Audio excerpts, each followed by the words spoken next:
Welcome to part 3 of my 4-part airbending staff how-to series. In the last videos, we built the basic form of the staff and all the components that will prop open the wings in glider form. Links are in the description if you need to brush up.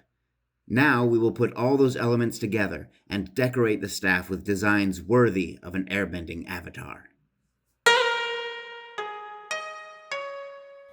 In a previous video, I mentioned that you needed to sand down the staff so that it'll fit just inside this pipe. This is a copper pipe with a nominal pipe size of 1 1/4 inch, and it has a very important job to do. Not only is it going to reinforce the most fragile points on the staff so that it won't bend or break, but it's also going to function as a locking mechanism that will keep the wing slats in place when the glider is in staff form. Because it just barely fits over the shaft of the staff, obviously we need to have it in place before we can glue the large hinge pieces onto either end. But I'm not going to just leave it looking like this.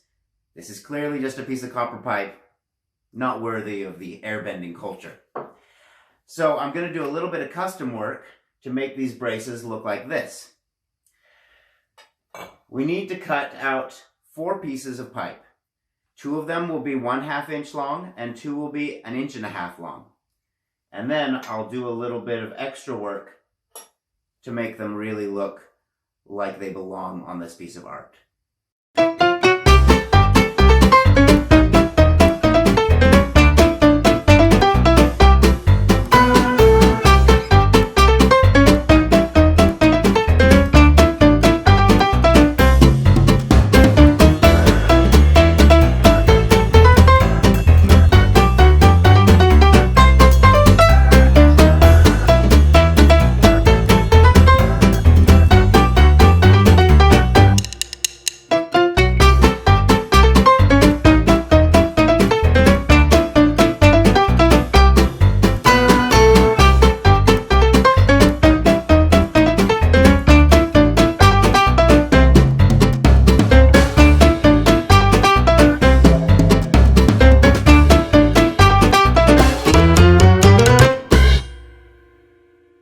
Once you're finished making the copper braces, then we need to slide 1 pair into the middle of the staff.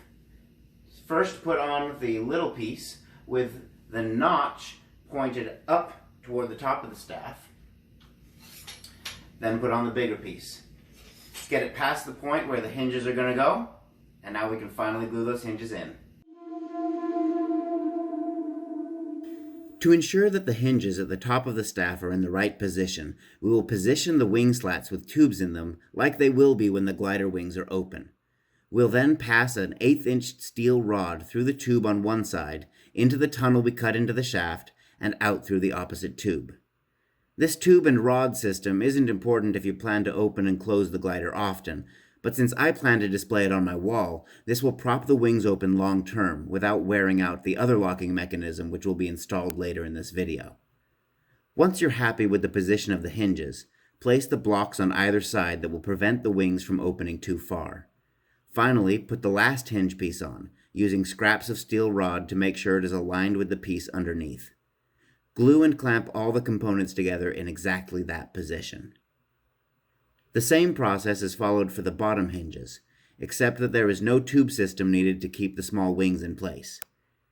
Make sure you still have rods connecting the 2 halves of the hinges though, to guarantee that they will line up correctly. Once you've glued on the hinge pieces, it's time to bust out your sandpaper again. If there was any excess glue, you'll want to get rid of that. Also, if the pieces didn't line up just perfectly, you'll want to smooth that out as well. If there are any gaps in between these pieces, you can fill that in with some stainable, sandable wood filler, and then use your sandpaper to make it look like one piece of wood. Once you're done with all that, it's time to stain this baby. Using a pre-stained wood conditioner is optional, but I personally recommend it because the staff is built from several different pieces of wood. The conditioner will help the stain to penetrate each piece similarly, so the end product will look more like it was carved from a single oaken rod. Apply the conditioner to 1/2 of the rod while keeping the copper braces at the other end. After waiting a few minutes, wipe off the excess conditioner, slide the braces down to the conditioned part, and condition the other half. Go ahead and be generous, covering the inside and outside of the shaft and all the wing slats.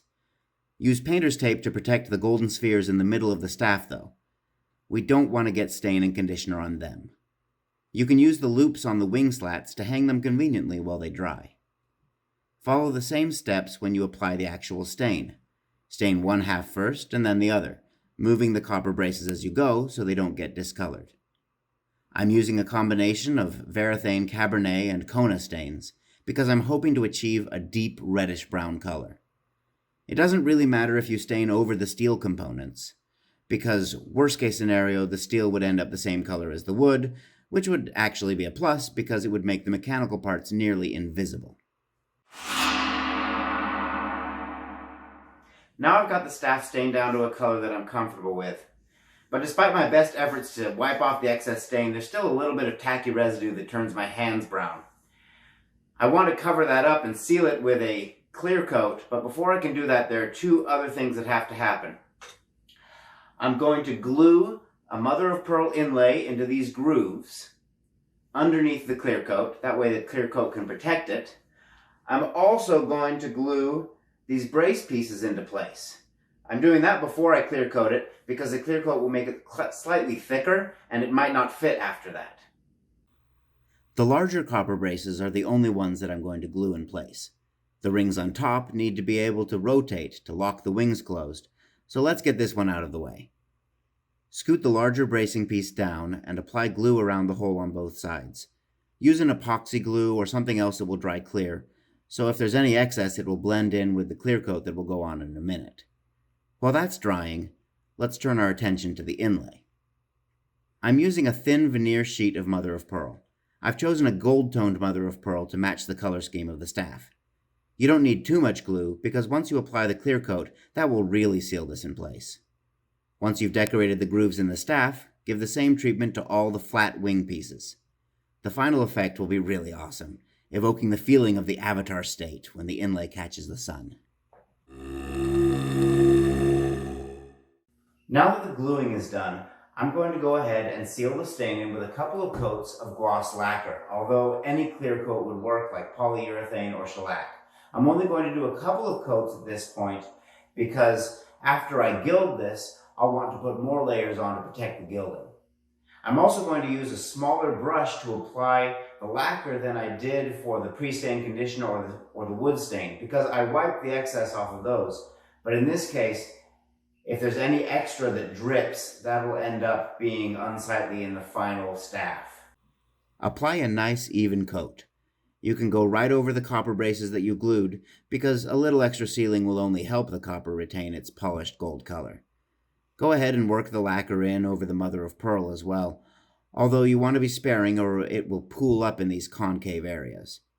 One part you don't want to cover is the rotating copper ring, so move that out of the way until the lacquer dries. We're also going to seal up all 12 of the wing pieces, but I'm not going to make you sit through that in this video. At this point, you can feel free to assemble the hinges by running brass rods through all of the wing slats. Fill in between the slats with small washers. This will space them out and keep the slats from rotating. The tubes won't be glued to their wooden coverings yet, but you can just hold them together for now with tape. The wing locks are made using the holes drilled in the hinges earlier. One side is secured with a small bead, which disappears into the larger end of the hole. Then the other side of this chain, rope, or wire is decorated with several small beads not exceeding 1/4 inch in diameter. The diameter will become important because they need to fit inside this groove. When the wings are extended, we'll lock them in place by passing the chain around the wing, then running the chain through the small slot here and locking it in place with a bead. Then, when the weight of the wings comes into play, that will only tighten the lock on the bead.